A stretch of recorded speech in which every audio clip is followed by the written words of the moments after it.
Hello, listeners, and welcome back to another episode of Take the Leap.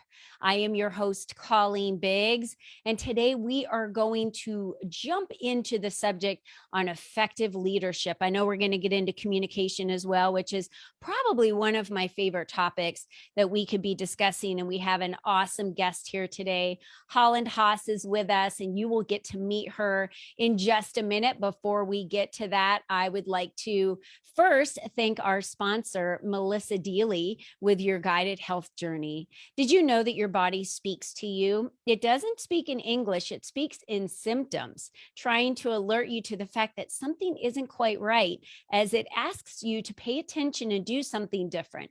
The problem is we are so busy, we don't pay attention. Instead, we consider the symptoms to be aging or seasonal allergies or genetics and keep on going with our daily lives, ignoring the early warning signs. Your guided health journey works with the entire English-speaking world to help you get to the root cause of your symptoms through having you discover your toxic load and using the power of functional medicine lab tests mailed to your home, and then providing you a personalized wellness protocol to guide your body back into balance and literally turning back time to you to feel amazing again. Get started today by taking the free Discover Your Toxic Load quiz at welcome.yourguidedhealthjourney.com/your toxic load.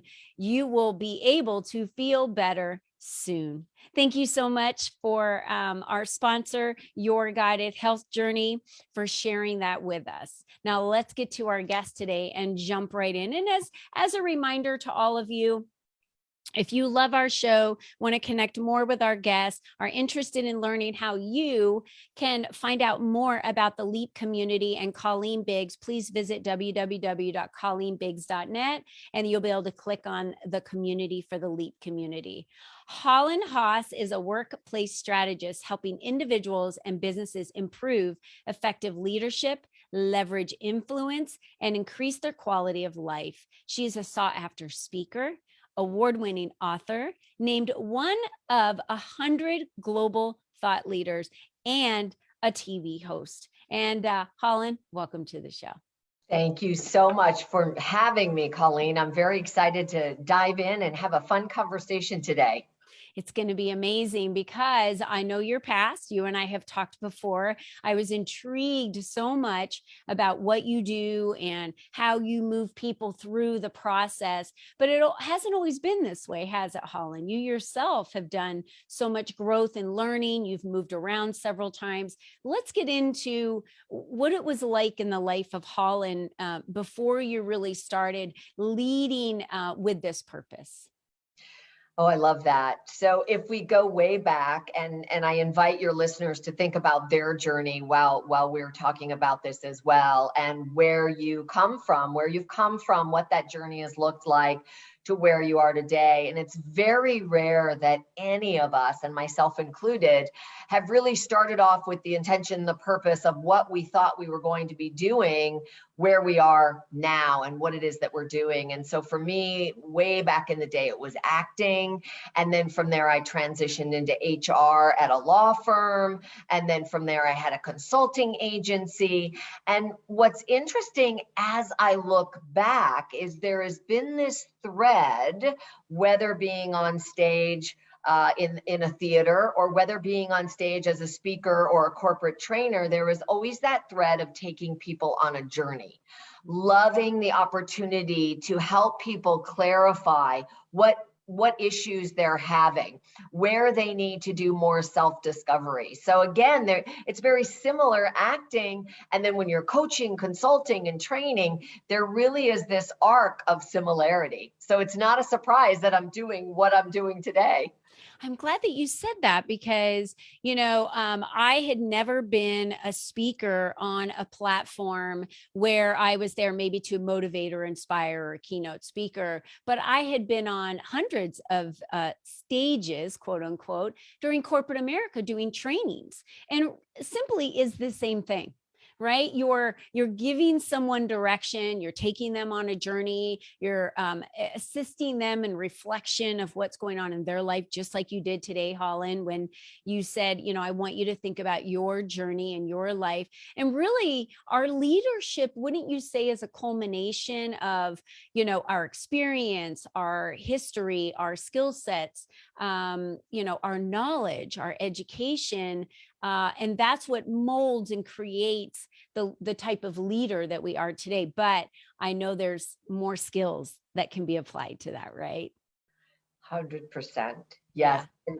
And how we lead, we are leading every day. There are always opportunities. And so again, I invite your listeners to think of even the mundane. When you're in the grocery store, when you're driving, you are consistently leading with every choice and every decision you make, because someone is always watching, whether it's your children or someone else's children in a car, watching how you interact. And I know there's a lot of volatility these days with people who get cut off maybe in a grocery store, or again, when we're driving. We are always leading because someone is always watching.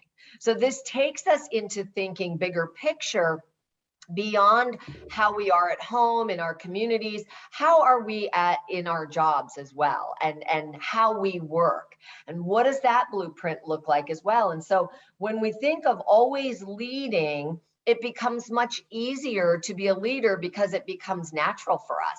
It becomes an instinct. It's just how we are in our beingness in the world comes from this space and place of being mindful, being conscious. Let's talk about your leadership here for a minute, Holland. We're gonna move the spotlight to you. You moved to New York City without knowing anyone. What was that like? And Oh my why? gosh. I look back. So I was accepted to a theatrical school in New York City, Circle in the Square, and they audition about 10,000 people a year, and they take 54 into their program. And so I was in this program, and really, when I think back to my early days, fish out of water. I came from Denver, and Denver's not a small city. It's also not New York City. Nothing is, right? As I always say, New York City is its own country. It is. Right? It really is. And so here I was in this very big city, trying to meet people, trying to find a place to live, which was very difficult and expensive, similar to what it is now. And it was having to navigate this city while then jumping into a new opportunity of not only going to school, finding a way to support myself as well. And so it was really difficult. I look back and I realize, at the time I didn't realize this, how resilient and tenacious I really am to stick with a dream and to really follow my heart's passion and what I wanted to do, and really trying something different, which is what leadership takes. Again, I didn't think of myself as a leader back then. I was trying to survive. I felt like I was in constant survival mode. However, when I look back, it's like, wow, that really is what it takes to be a great leader. And you didn't have to move. You didn't have to move from Denver to New York. What was the pull for you? What kept you going? Why did you continue to push forward and persevere and survive? Because many times in my life, and I think our listeners can relate to this, we are in survival mode. And it doesn't mean we need to stay in survival mode, but sometimes in our lives while we're learning, we are in survival mode. What was it? What was that pull? What was that trigger? What was it that just kept pushing you to do this that probably felt impossible to you at times? I think one of the biggest focuses for me was always realizing I had a choice. It may not be the choice I like. It may not be the choice I wanted. It may have felt like failure to give up, but I always had a choice that I could turn around and go home. And in realizing that choice, it became the idea that I had no choice. So it's kind of that juxtaposition. I knew that was always there for me, but I also knew that I had gone as far as I could there, or at least that was my belief. I think we can always go further staying in our communities, but we set up these beliefs. And my story and my narrative at that time was I had done what I could do there, and it was time for something bigger. And I think very often when we're acting, we look at either coast. We either look at New York City or we look at Los Angeles. And based on the type of training you want, whether it's film and television or theater, you go in one direction or the other. And so it was going back and accepting, and that was okay. But then inside of me, I thought, it's not really okay because it's not what I want. And that really kept me going, knowing I could turn around and go back. And I also did not want to exercise that option. So that really kept me going. Yeah, I love that you said that, because I do an exercise with my clients, and I talk about this a lot on the podcast, where if you list everything, on the left side of a piece of paper that could go wrong, everything that could go right, that could be the desires of everything you want on the right side. And if death isn't on the left side, I say go for it, because we can recover from everything else. Like you said, you could have always moved back to Denver.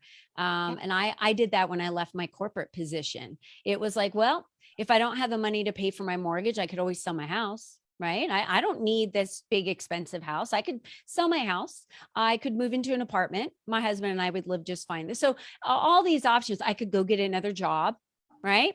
There's all these options of things that we could do, but the drive was so great to succeed for me in what I was doing that fueled me, because I burned all the other options. To me, just like Think and Grow Rich, the boat, as soon as I drove up, to the island of entrepreneurship, I burned the boat and I was like, nah, I don't think I want to go get another job. This is really what I want to pursue.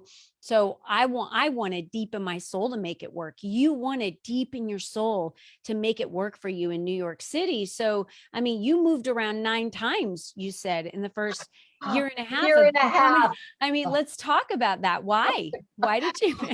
Well, they were short sublets and short-term leases. And again, this is, back in the late 80s.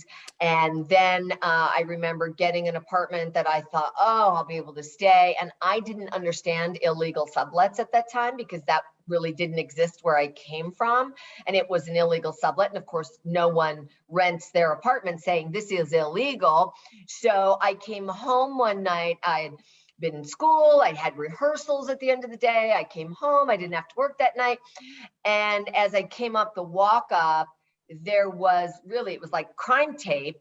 And my door had this lock on it, and I could not get in. And it was slapped with a sticker that the possession was no longer. And I thought, what is this? And so I had to go to the police station, and they had to explain to me that it was an illegal sublet and that they had been told. And so I had 2 officers that went back with me, almost like to the scene of the crime, that went back with me to the apartment. One of them who was just rolling his eyes like, I can't believe we have another, person who's fallen for this. And another one who was very compassionate. And they opened up the doors and said I had 10 minutes to get everything I owned out of the place. And so I had one that was standing in the hallway and the other one that came in, and I'm getting out luggage and bags, and I'm neatly folding and putting, opening drawers. And the guy's like, you got to move faster than this. And he's just like, you want this? And he just starts throwing stuff in the hallway, because I could tidy up and neaten up once they shut the door after those 10 minutes. So it was a huge wake-up call to, again, it got me sharper, it got me smarter. And there again, I was, what next? And so what doesn't kill you does definitely make you stronger. That there is so much truth to that.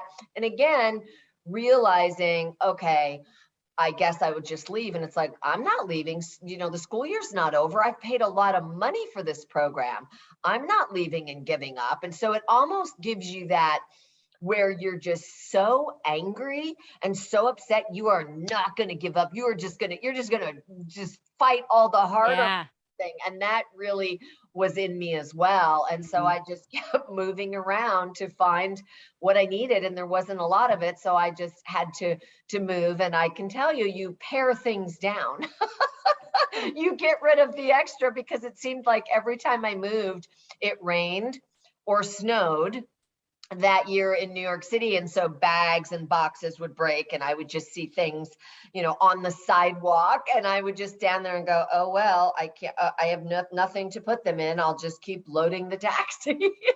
Yeah. Oh my gosh. So resilient. So resilient, like you said. And I love the piece about it really does make us stronger. That's where the grit is formed. And, a lot of other people that are in my life don't agree when my husband and I say that we'll allow our children, who are married, who have children, to move in if they needed to temporarily while a house was being built, or, they just needed to land somewhere and they couldn't find an apartment for a month or two. But one thing we don't do, and this isn't in every family, but we don't allow our friends or family to borrow money from us. And that we have a simple philosophy for it. Because if I give you the funds, then I take away the opportunity that exists in front of you to exhaust all methods to find what it is that you need. Right. And not everybody agrees with that, but I love that you went through what you went through, because you had to exhaust all opportunities to continue to grind to get where it is that you wanted to go. If someone would have just rescued you from that, then I don't think that you would have had the experiences that you had that really led you to be the strong leader that you are today, Holland. Well, I think what happens, Colleen, and to your point, if I would have been rescued in a way of just piling a lot of cash on, or, a strategy of just come here for a weekend and take a rest and we'll fly you back, I didn't come from those means, so it really wasn't an option.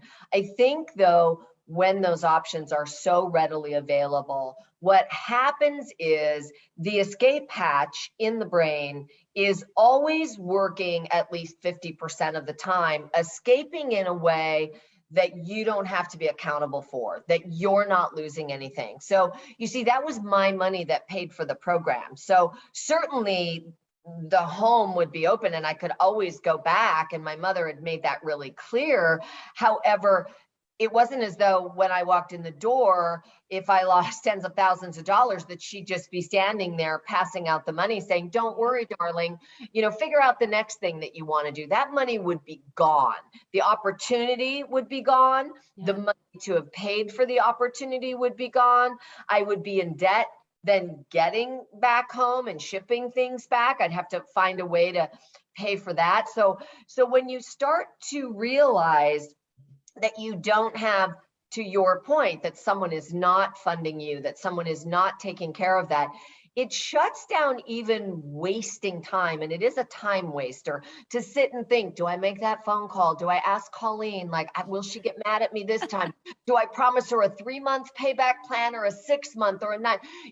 All that time that gets wasted, which is inefficient for you to lead your own life and to learn how to go after what you want, that's an ineffective way to utilize your time. And it's better, what do I do? Why do I do it? What do I want? Why do I want it? Now, how do I make it happen?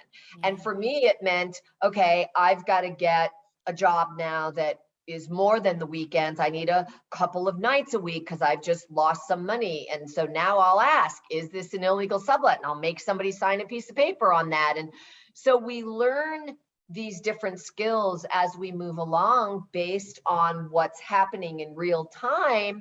And it is always better to have emotional support in the way of conversations and brainstorming to help us with our neurochemistry, as opposed to money being thrown at us. Yeah. Bingo. You and I are scrappy that way, I Yeah. believe.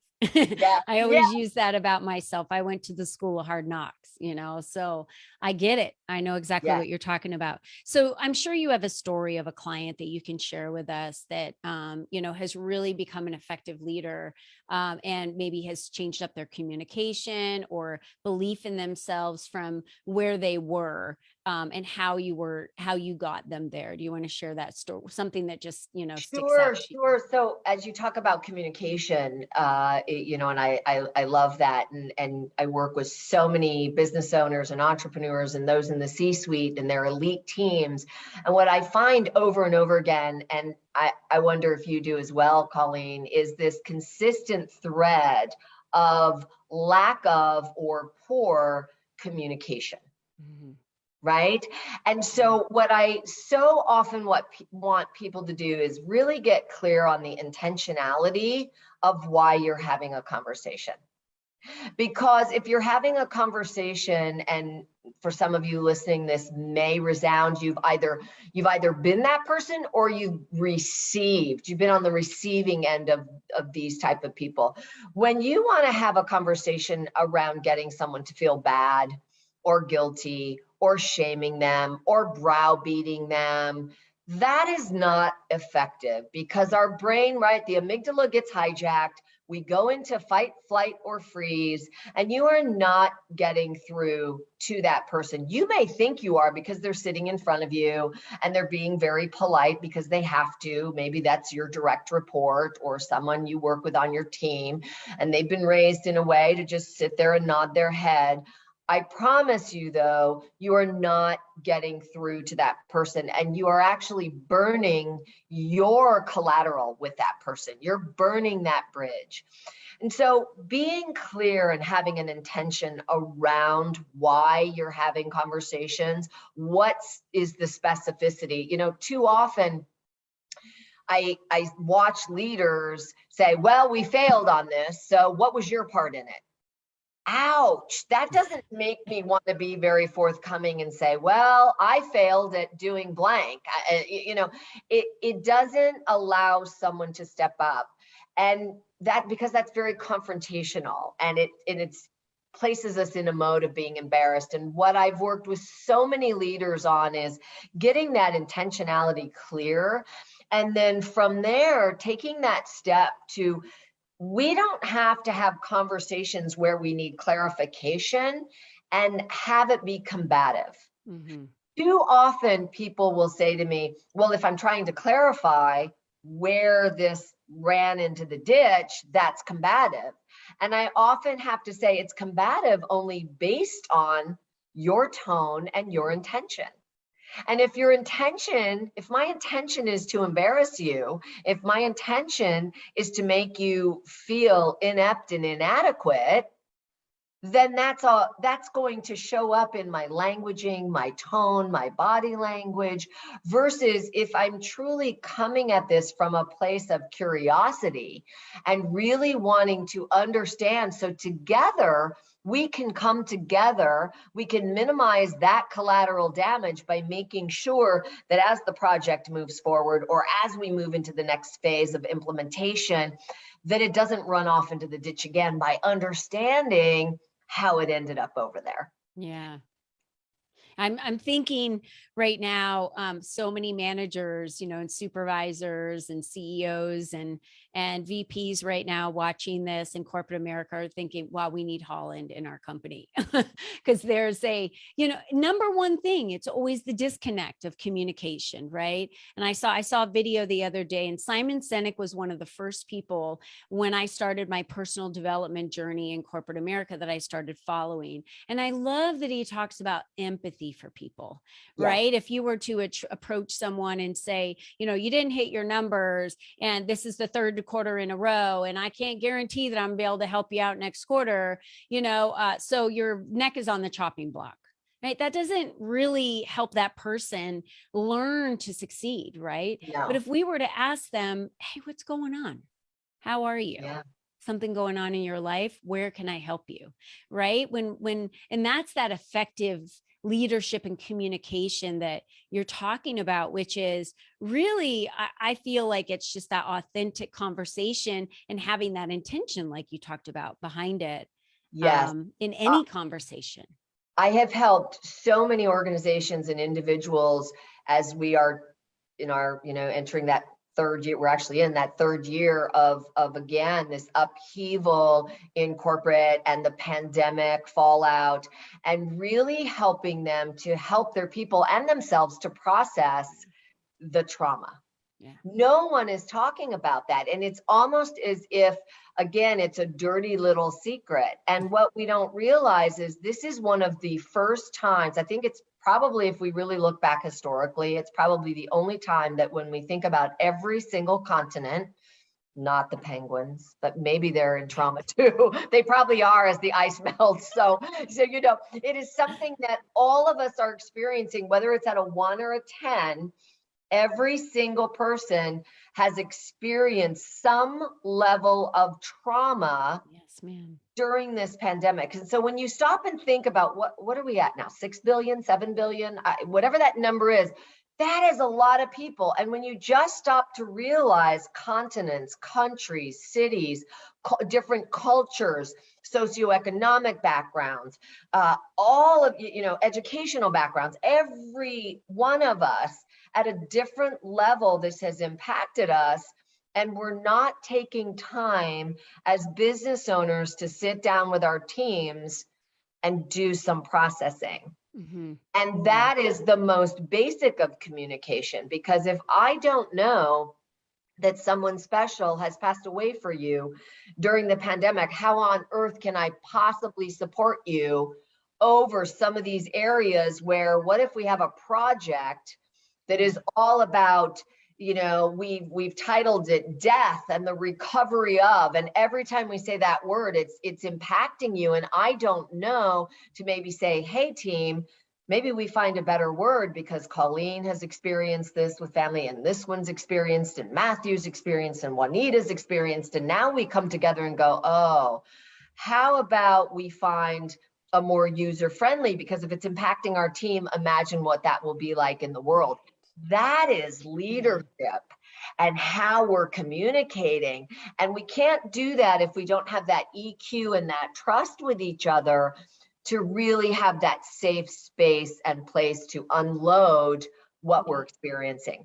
Agreed. Yeah. Empathy needs to be in the workplace for sure. And well, I mean, we'll never be the same. Any of us who have, lived through it, and are on the other side of it, are still going through it. For a lot of people are still affected, children as well, that have experienced it for the first time at such a young age. And so, that changes how we parent our children as well. And we're living in a new normal, and we all have to embrace and understand that. And the communication piece is huge. So I think, we'll title this Communication and Effective Leadership, because communication really becomes the number one key to how you become an effective leader. It starts with communication. So Holland, I know that many of our listeners are going to want to connect with you, and you have something to give away today. So how is it best for our community to reach out to you, to follow you, to get within your community, to learn more about you, to connect with you? Yes. So you can always find me. I'm on LinkedIn. It is my name, Holland Haiis, and I know that'll be shared with you. You're seeing this now, I think, and you'll see it again in chats. And then really, I have an offer. And so I have something I want to give to those who've been listening. So my book, Consciously Connecting. And so this is really going to help you with the thread of not only better communication, this is going to help you be more conscious, more aware of how you connect to yourself on so many levels. What do you do for self-care? What do you do for your boundaries? Are your goals truly your own goals, or are you living someone else's goals and life? Because you can't be your best you. You can't be your best leader unless you know yourself. So this is 12 months. Each month has its own theme. And then within that theme, there are 4 weekly exercises, and it's more exercises of beingness in the world and things to try, as opposed to doing and creating a bucket list of things. That's not what this is. So this is that journey to really help you get that thread to your own power, both personally and professionally. So for the first 3 listeners who reach out to me, my link is going to be in the chat for you, and it's through my website on my page to connect with me. And again, in the subject line, you write book, and you give me your information, I will give to the first 3 of you who reach out, I will share this tool with you. And not to fear if you are not one of the first 3, not to worry, because it is okay. I will offer you a strategy session, a free 20-minute, high level, high impact, high performance strategy session to help you in an area where you feel most disconnected and would like some help with your leadership. So something for everyone that has taken their time to support today by coming to Colleen's amazing community. And I just want to say, make sure you check out her LEAP community as well, because she's doing incredible things. Thanks, Holland. That's a wonderful gift. Thank you for giving that to our listeners. And I love books that have exercises in them and to-dos, because that's really how we learn. Everyone has heard me say it. If learning is beneath you, then leadership is beyond you. So we need to be students of our lives and learn. And there's so much more we could be learning every single day. So Holland, thank you for joining us today on the show. So important that we're communicating not only in our relationships and our communities, but in our jobs and our careers and with those that we work with. So thank you for bringing that to us today and sharing your wisdom. We really Thank you for having me as a guest. This has been an absolute pleasure. I am a fan of yours. So again, thank you for allowing me to spend time with you and your community. Absolutely. And listeners, I just want you to remember that you're the only you that has ever been. You're the only you that will ever be. So how you effectively communicate and become a leader, it's up to you. It's in your hands. So no complaining about it. Just step into the learning process to become the best leader you could possibly be. And Holland, again, thank you for being with us. And until next time, everyone, be sure to be you and be strong. And we'll see you next time. Bye-bye for now. Bye.